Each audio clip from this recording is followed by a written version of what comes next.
बिस्मिल्लाहिर्रहमानिर्रहीम, अस्सलाम वालेकुम। खेलों की खबरों पर तबसरा और तस्वीरों से स्कोर के एक और प्रोग्राम के साथ सैयद याया हुसैनी आपकी खिदमत में हाजिर है। वर्ल्ड कप 2023 में सेमीफाइनल की 4 टीमों में से इब्तदाई 2 टीमों का फैसला हो चुका। मेज़बान भारत और जनूबी अफ्रीका इस दौड़ में शामिल हो चुके हैं। दीगर 2 टीमों में 5 बार की चैंपियन ऑस्ट्रेलिया का सेमीफाइनल खेलना भी करीबन तय है।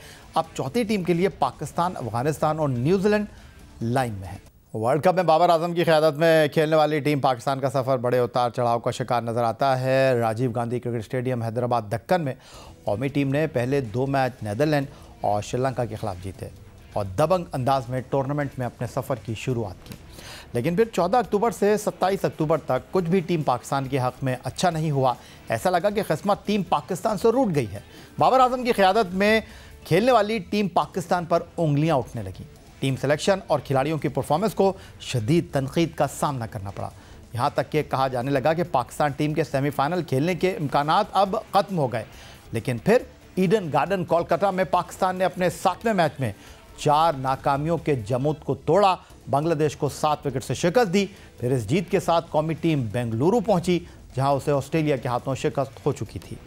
लेकिन 402 रन के हदफ के ताक़ुब में न्यूजीलैंड के खिलाफ फ़खर जमान की दिलेराना सेंचुरी इनिंग्स ने न सिर्फ डकवर्थ कानून के मुताबिक पाकिस्तान को 21 रन से फातेह बनवा दिया, बल्कि अब सेमीफाइनल की 4 टीमों में कौमी टीम के खेलने की उम्मीदें रोशन दिखाई देती हैं।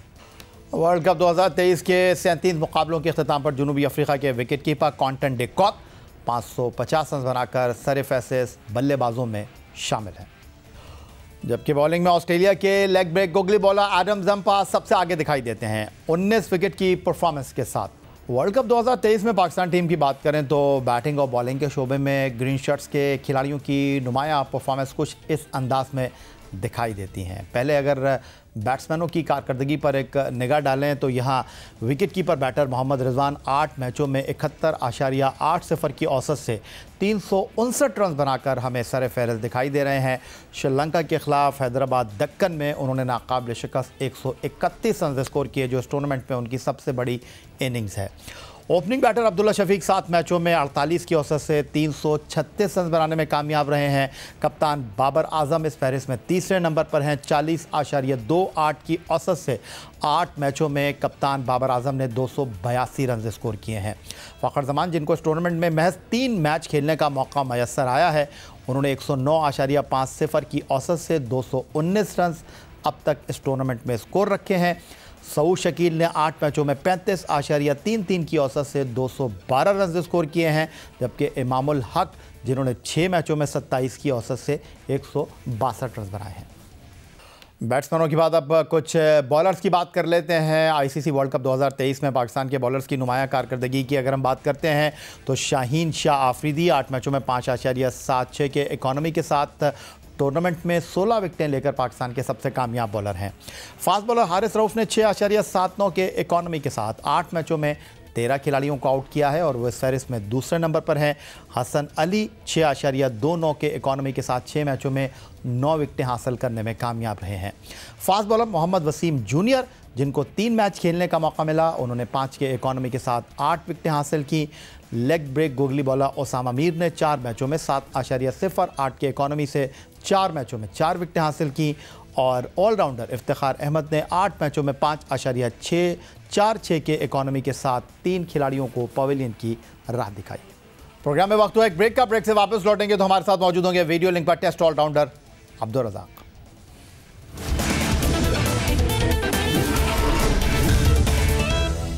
11 नवंबर को ईडन गार्डन कोलकाता पाकिस्तान और इंग्लैंड के दरमियान वर्ल्ड कप 2023 के आखिरी लीग मैच का मेज़बान होगा और ये मैच टीम पाकिस्तान के लिए अहमियत का हामिल है। सेमीफाइनल में पहुंचने के हवाले से टीम पाकिस्तान को इस मैच में कामयाबी हासिल करना बेहद ज़रूरी है।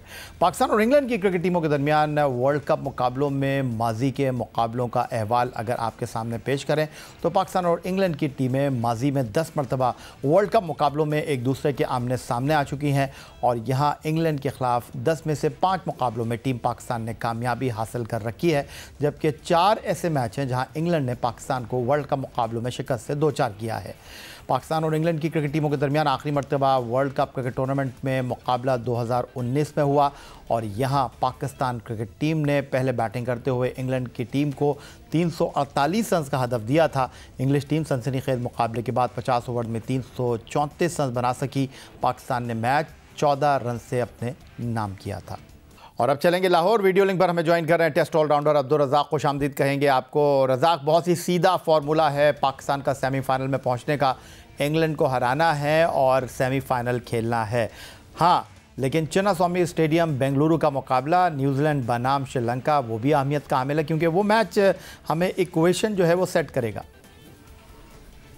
डेफिनेटली देखिए, ऑप्शनें तो निकल आई हैं और अगर अफगानिस्तान ऑस्ट्रेलिया को हराती है और फिर अफगानिस्तान अगला मैच जीती है साउथ अफ्रीका से, तो पाकिस्तान के चांसेस खत्म हो जाते हैं। अगर पाकिस्तान मैच जीत भी जाए इंग्लैंड से और अगर ये दोनों चीज़ें नहीं होती तो पाकिस्तान की फेवर में जाएगा, और अगर न्यूजीलैंड श्रीलंका से हारती है तो पाकिस्तान को इसका भी एडवांटेज है, और अगर पाकिस्तान इंग्लैंड को हराती है तो फिर जाके पाकिस्तान के चांसेस हैं वर्ल्ड कप में जाने के। और 3-4 ऑप्शनें हैं, उसमें से देखें पाकिस्तान कौन सी पाकिस्तान के हक में होती है। अभी लक की बात है और जो पाकिस्तान टीम ने करना था वो कर चुकी हुई है, और अब लक में अगर हुआ तो पाकिस्तान सेमीफाइनल खेलेगी, अगर नहीं होगा तो फिर मुश्किल हो जाएगा पाकिस्तान के लिए। रज़ाक, आप पाकिस्तान के लिए वनडे, टेस्ट, T20 क्रिकेट खेले हैं, पाकिस्तान को हर सतह पर आपने रिप्रेजेंट किया है। इस वर्ल्ड कप में अगर मैं आपसे ये जानने की कोशिश करूं कि हम पहले 2 मैच जीतने के बाद भारत, ऑस्ट्रेलिया, जनूबी अफ्रीका, अफ़गानिस्तान से हारे और उसके बाद सेमीफाइनल में पहुंचने का हमारा सफ़र जो था वो कठिन हो गया, आपके ख्याल में वो कौन सा मैच था जो कि पाकिस्तान के सेमीफाइनल की इस कैंपेन में बहुत ज़्यादा दुश्वारी का सबब बना? डेफिनेटली देखिए, अफगानिस्तान का मैच था और आप बड़ी टीमों से मैच अगर हारते हैं तो कोई इतना फर्क नहीं पड़ता। अफगानिस्तान, बांग्लादेश, श्रीलंका और नीदरलैंड, ये जो टीमें थी, इनसे मैच आप कोई भी मैच हारेंगे तो आपको भी स्ट्रगल करना पड़ेगी, क्योंकि जितनी भी टीमें हैं वो देखा जाए तो सिवाय साउथ अफ्रीका के वो मैच हारी है नीदरलैंड से। अगर अदरवाइज उसके नेट रन बड़ा अच्छा है और मैच उसने इंग्लैंड को भी हिराया, उन्होंने ऑस्ट्रेलिया को भी हिराया, तो ये बड़ा अच्छा पाकिस्तान के लिए होता। अगर पाकिस्तान अफगानिस्तान से जीतता तो फिर आज जो ये मुश्किलात हो रही हैं ये ना होती, पाकिस्तान सीधा स्ट्रेट अवे सेमीफाइनल में पहुंच जाता। एक तासुर ये भी है अब्दुल रज़ाक के पाकिस्तान टीम की इस टूर्नामेंट के लिए टीम सिलेक्शन, जो स्क्वाड ऐलान कर दिया गया था, चलें वो तो ठीक है, लेकिन अगर हम वर्ल्ड कप मुकाबलों में 11 रुकनी टीम का इंतखाब दुरुस्त अंदाज में करते तो शायद इस तरह की सूरत हाल का हमको सामना नहीं करना पड़ता। आप इस बात से किस हद तक इत्तेफाक करते हैं? डेफिनेटली देखिए, आप भी क्रिकेट को समझते हैं और यही बात है, हमने पिछले 2-3 सालों में कोई तैयारी नहीं की और जो भी बोर्ड का चीफ आया उसने कहा जी कप्तान को हम पावरफुल करते हैं। हालांकि हर बंदा ये सोचता है कि जैसे इमरान खान थे उस तरह की पावर देना चाहते हैं। इमरान खान सिर्फ एक थे और उनके स्किल, उनका मेंटली लेवल, उनका कॉन्फिडेंस लेवल, जो उनमें पोटेंशियल था वो बिल्कुल डिफरेंट था, और वो प्लेयर को पॉलिश करते थे और प्लेयर को डेवलप करते थे, और उनमें ये खसूसियत की उनकी आई बड़ी अच्छी थी। और उस वक्त ना ही तो कोई ऐसा न्यूजीलैंड का सिस्टम था, ना कोई ऑस्ट्रेलिया का सिस्टम था, ना इंग्लैंड का सिस्टम था पाकिस्तान टीम में और पाकिस्तानी क्रिकेट में, और उस वक्त भी प्लेयर निकल रहे थे और बड़े बड़े प्लेयर निकले हैं। हमने, आपको पता होगा, बड़े बड़े वर्ल्ड क्लास प्लेयर प्रोड्यूस किए हैं हमने, तो वो इसी सिस्टम के हिस्से से निकले थे। फिर हमने सिस्टम को चेंज करने की कोशिश की, और जब सिस्टम को चेंज करने की कोशिश की तो वहां पे हमने जो पाकिस्तानी क्रिकेट के लिए मुश्किलात पैदा की, और कप्तान को इतना ज्यादा इख्तियार देने के बावजूद आप समझते थे कि जो कप्तान करना चाहे वही कर सकता है, तो वहां पे फिर मैं समझता प्रॉब्लम आई है। वहां पे पाकिस्तान की क्रिकेट थोड़ी सी नीचे गई है कि वहां पे फिर फेवरिज्म आ गया, दोस्तियां आ गई, और जो मैं सोच रहा हूँ वो मैं सही सोच रहा हूँ, अगर मैं कैप्टन हूँ तो मैं जो डिसीजन लेता हूँ वो ठीक है। वहां पे प्रॉब्लम आई है। अगर हम अपना एक सिस्टम रखा होता, हमने एक प्लेयर पोटेंशियल के पॉइंट ऑफ व्यू से हमने सिलेक्शन की होती और फिर बड़ा अच्छा होता। हमने ऐसा नहीं किया। हमने जो 15 की टीम बनाई है इसमें अगर 2 चेंजिंग होती तो मैं समझता हूँ बड़ा अच्छा हो सकता था। इब्रार का होना बड़ा जरूरी था और आपको एक ऐसा प्लेयर लेकर जाना चाहिए था बिल्कुल आउट ऑफ द बॉक्स जो किसी ने ना देखा हो, और डोमेस्टिक में से आपको वो प्लेयर उठा के लेके जाना चाहिए। लेकिन अपने रज़ाक बात की अबरार को टीम में शामिल करने की, एक तरफ हम कप्तान बाबर आजम के फैसलों की बात कर रहे हैं, दूसरी तरफ ऑलराउंडर शादाब खान जो कि वाइट बॉल टीम के नायब कप्तान हैं और उनके इस टूर्नामेंट में शिरकत से पहले ही बड़े सवालात थे कि उनको टीम में नहीं रखना चाहिए, वो आउट ऑफ फॉर्म है। और अगर इस टूर्नामेंट में भी हम देखें तो 5 मैचों में उनके क्रेडिट पर सिर्फ 2 विकेटें हैं। अब भी हम बज़िद हैं कि उनको टीम में रखना चाहिए और वो जनाब अब इंग्लैंड के ख़िलाफ़ खेलने के लिए पड़ तोल रहे हैं। आप इस तमाम सूरत हाल को किस तरह देख रहे हैं? क्योंकि एक लम्हे पर ये ऑप्शन हमारे पास मौजूद था कि हम कंकशन के ऊपर शादाब की जगह टेक्निकल कमेटी से गुजारिश करते और ट्रैवल रिज़र्व में से अबरार को टीम में शामिल कर लेते, और ये मौका हमने गंवा दिया। अब ये कहा जा रहा है कि शादाब फिट हैं और इंग्लैंड के ख़िलाफ़ मैच में वो खेलेंगे, लेकिन जो उनकी कारकर्दगी है उस पर आप क्या तबसरा करना चाहेंगे? देखिए, कारकर्दगी अगर आप हमेशा आपको जड़ में जाना चाहिए, रूट्स होती है वहां पे देखना चाहिए कि कहाँ से प्रॉब्लम्स आनी शुरू हुई। और जो प्रीवियस क्रिकेट बोर्ड था उनसे गलती हुई, शादाब को कैप्टन बनाया उन्होंने और अफगानिस्तान के साथ जो T20 सीरीज वहां भेजा गया, और वो शायद ये समझ रहे थे कि हम डेवलप कर रहे हैं शादाब को एज ए कैप्टन, तो वहां पे मिस्टेक हुई और हो जाती है। इसमें ये नहीं कहता कि जानबूझ कर उन्होंने की, पर ये हो जाती है चीजें। और इंग्लैंड की अगर बात करें तो इंग्लैंड ये थोड़ा सा हमारे भी शुरू में माइंड में यही है कि इंग्लैंड जो है स्पिनर पे फंसता है, और इस पॉइंट ऑफ व्यू से हो सकता है कि शादाब को एज हो कि जो इंग्लैंड के खिलाफ खेलना उनको खिलाएं। अदरवाइज देखें जो पिछला मैच हुआ है उसमें आपने कोई रेगुलर स्पिनर नहीं रखा जो मेन स्पिनर होता है, तो आपने बिल्कुल फास्ट बॉलर पे चले गए। चलो वो भी एक आपकी सोच थी, उसमें भी हमने 400 के करीब रन करवा दिए। अब जो है ना हमारा एक कॉम्बिनेशन जो हम बनाने की कोशिश कर रहे हैं, जो एक नेचुरली तौर पे बड़ा अच्छा होता है, जो प्लेयर्स जिसमें कंफर्टेबल फील करता है, वो हमसे नहीं बना। हमने चेंजिंग कर करके हमने वो बड़ा मुश्किल हो गया। अगर मैं आपको गारंटी देता हूँ, अगर पाकिस्तान इंडिया से मैच जीतता, फिर ऑस्ट्रेलिया से मैच जीतता, साउथ अफ्रीका से जीतता, अफगानिस्तान से जीतता, तो ये फखर टीम का हिस्सा नहीं होते। ये 110% ये होता, फखर को अपॉर्चुनिटी नहीं मिलती वापस आने। फ़खर की बल्लेबाजी को आप लेकर क्या गुफ्तगू करेंगे? सब ने उनको सराहा है, लेकिन सिंगल हैंडेडली उन्होंने जनाब सारे आदाद शुमार जो हैं वो साइड में रख दिए हैं और तने तनहा उनकी एक इनिंग में पाकिस्तान के लिए सेमीफाइनल की उम्मीदों को रोशन कर दिया है। एक फ़खर उनके बारे में कहा जा रहा था कि ये एक्स फैक्टर होंगे, एक फ़खर जिनके बारे में कहा जा रहा था कि ठीक है आउट ऑफ फॉर्म हैं, लेकिन जिस दिन ये चले ये मैच फिनिश करके आएंगे, और उन्होंने बेंगलुरु में ये करके आपको दिखा दिया। देखिए, वो उनकी एबिलिटी है, उनका पोटेंशियल है, हर प्लेयर में ऐसी चीज़ें होती हैं, और बात यह है कि आप उसको कितना कॉन्फिडेंस की नज़र से देखते हैं, मैनेजमेंट पे सारा डिपेंड करता है। और अगर आपके ज़हन में ये हो कि फ़खर एक मैच में नहीं करते, 2 मैच में नहीं करते, उसको ड्रॉप करने का आप सोचते हैं, तो प्लेयर डेफिनेटली अंडर प्रेशर होते हैं। और ये वही फ़खर है जो एशिया कप में उन्होंने कुछ नहीं किया, अफगानिस्तान की सीरीज में कुछ नहीं किया, फिर वर्ल्ड कप के पहले मैच में कुछ नहीं किया, तो अब एक मैच में जो उन्होंने परफॉर्म किया है, तो अब सारी चीज़ें वो ख़त्म हो गई हैं जो उन्होंने परफॉर्मेंस नहीं दी। हमारी यही सोच है, हमें ये देखना पड़ता है कि प्लेयर किस कैलिबर का है। आपको हमने पहले दिन से, अगर आप हमारी वीडियो उठा के देख लें जियो पे, हमने यही कहा कि फ़खर को आपने चेंज नहीं करना, बेशक वो 5-6 मैचों में कुछ भी नहीं कर, तो उसको मौका देना चाहिए था। ये पिचेस जो थी, कंडीशन थी, उसके मुताबिक थी। ये ऑन दी अप खेलने वाले प्लेयरों के लिए बड़ा अच्छा होता है। एक मैच की परफॉर्मेंस पे आपने टीम चेंज कर दी, और फिर जब श्रीलंका के खिलाफ आप जीते तो आपने समझा कि देखिए हमने कितना अच्छा फैसला किया अब्दुल्ला शफी को खिलाने का, और ये हमें सारा क्रेडिट मैनेजमेंट को जाता है, कैप्टन को जाता है जिन्होंने इसको चेंजिंग की। तो उसके बाद क्या हुआ, फिर वही क्रेडिट लेना, फिर जो आपने जो क्रेडिट लिया था श्रीलंका के खिलाफ मैच जीतने का, उसके बाद जो 4 मैच लगातार हारे हैं, तो फिर वो अपने आप को नहीं कहेंगे कि हमारे से गलती हुई, हमने गलत फैसला किया। ये नहीं होगा, ये कभी भी नहीं कोई सोचेगा। वो कहेगा हाँ जो भी हम कर रहे हैं ठीक कर रहे हैं। तो यहाँ हम मार खाते हैं। फ़खर जैसे प्लेयर को आपने ड्रॉप कर दिया, और फिर आप कहते हैं कि हम बहुत ज्यादा सिंसियर है पाकिस्तान टीम के साथ और टीम के साथ, क्रिकेट टीम के साथ। ये ऐसा नहीं है। आपको ये जो नेचर है दिखाती है, आपके डिसीजन ठीक है या गलत है, ये रियलाइज करने की बात होती है। तो अब्दुल रज़ाक, आप इंडिया खेलने के लिए जाएं और वहाँ पर आपके स्क्वाड में स्पिनर्स ना हो, उनके ऊपर आप इन्हिसार ना करें, ये बड़ी अजीब सी बात है।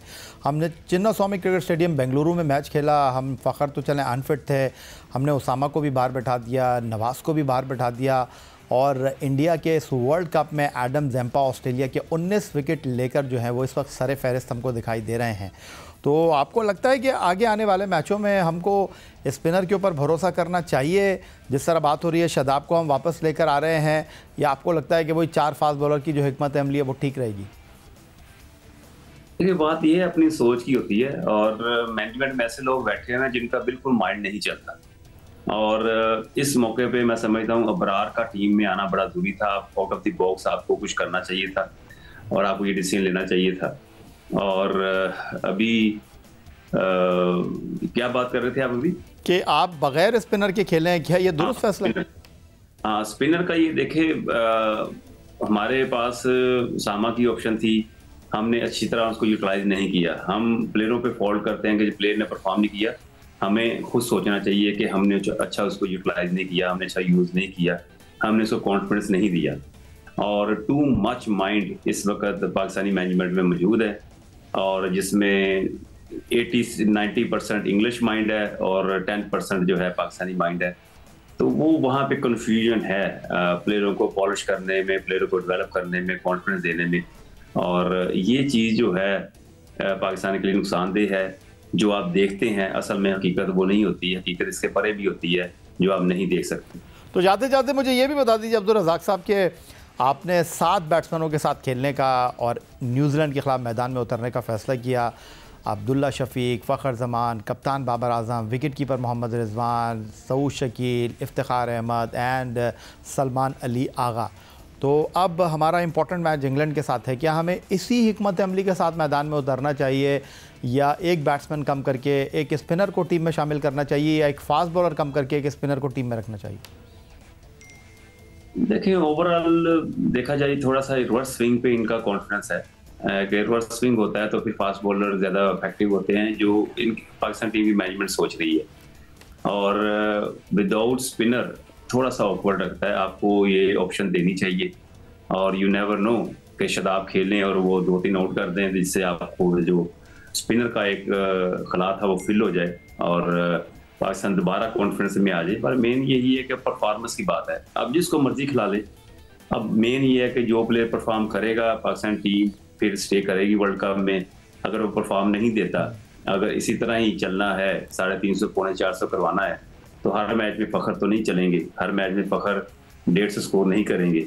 तो उसके अलावा भी क्रिकेट है, तो वो देखना पड़ेगा पाकिस्तान को कैसे करना पड़ेगा। अगर आप मुझसे पूछें तो मैं इस टीम में अभी नाम तो नहीं बताऊंगा, 4 चेंजिंग ऐसे करूंगा अगर मेरे इख्तियार में हो। पाकिस्तान की टीम वनडे और T20 में बेहतरीन परफॉर्मेंस देना शुरू कर देगी। 4 प्लेयरों को चेंज करने की जरूरत है। तो ये तब्दीली अब्दुल रज़ाक साहब आप स्क्वाड में करेंगे या प्लेइंग 11 में करेंगे? स्क्वाड में करेंगे, 15 की टीम में करेंगे। यानी आप उनको घर भेज देंगे? नहीं, बात यह है कि अगर मैं कोई चीफ सेलेक्टर बनता हूं या मेरे पास इख्तियार आता है, तो ये डिसीजन लेने बहुत जरूरी है पाकिस्तानी क्रिकेट के लिए और पाकिस्तानी प्लेयरों के लिए बहुत जरूरी है। क्योंकि पोटेंशियल वाइज हमने वाइट बॉल के अच्छे प्लेयर जो डोमिनेट करते हैं, बॉलर्स पे अटैक करते हैं, फेयरलेस क्रिकेट खेलते हैं, उनको पाकिस्तान टीम में होना चाहिए। तो इंज़मामुल हक ने अपना इस्तीफ़ा जो है वो chairman PCB management committee Chaudhry Zaka Ashraf को दे दिया है। तो आप तैयार हैं चीफ सेलेक्टर बनने के लिए? देखिए, बात यह है कि मैं तो वैसे एक बात की है मैंने, और अगर अपॉर्चुनिटी मिली, मैंने भी ऐसी बात कर दी अगर चेयरमैन उनका इस्तीफ़ा मंजूर कर लेते हैं, चीफ सेलेक्टर ढूंढते हैं, तो आप उनको ये ऑफर कर रहे हैं कि मैं तैयार हूँ?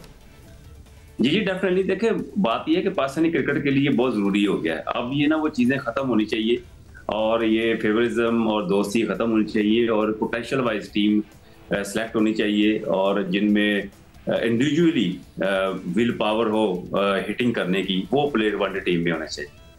क्या बात है। अब्दुल रज़ाक हमारे साथ मौजूद थे, टेस्ट ऑलराउंडर, लाहौर से वीडियो लिंक पर, और कह रहे हैं कि अगर पाकिस्तान क्रिकेट बोर्ड की मैनेजमेंट कमेटी के सरबराह चौधरी ज़का अशरफ ने उनको ये कहा कि आप चीफ सेलेक्टर बनना चाहते हैं, तो उन्होंने कहा पाकिस्तान क्रिकेट के लिए हम हमेशा तैयार हैं, पाकिस्तान क्रिकेट की बेहतरी के लिए काम करना चाहते हैं। अगर हमें मौका मिला तो हम बिल्कुल पाकिस्तान क्रिकेट बोर्ड की आवाज़ पर लब्बैक कहेंगे। यही आज का हमारा प्रोग्राम था। ट्विटर पर आप हमें फॉलो कर सकते हैं, आप हमें ईमेल कर सकते हैं, अपनी राय से आगाह कर सकते हैं score@geo.tv पर। इस दुआ इस उम्मीद इस तवक्को के साथ कि पाकिस्तान में खेलों खिलाड़ी तरक्की करते रहें। सैयद यासनी को स्कोर की पूरी टीम के साथ अगले प्रोग्राम तक के लिए इजाज़त दीजिए। अल्लाह हाफ़िज़।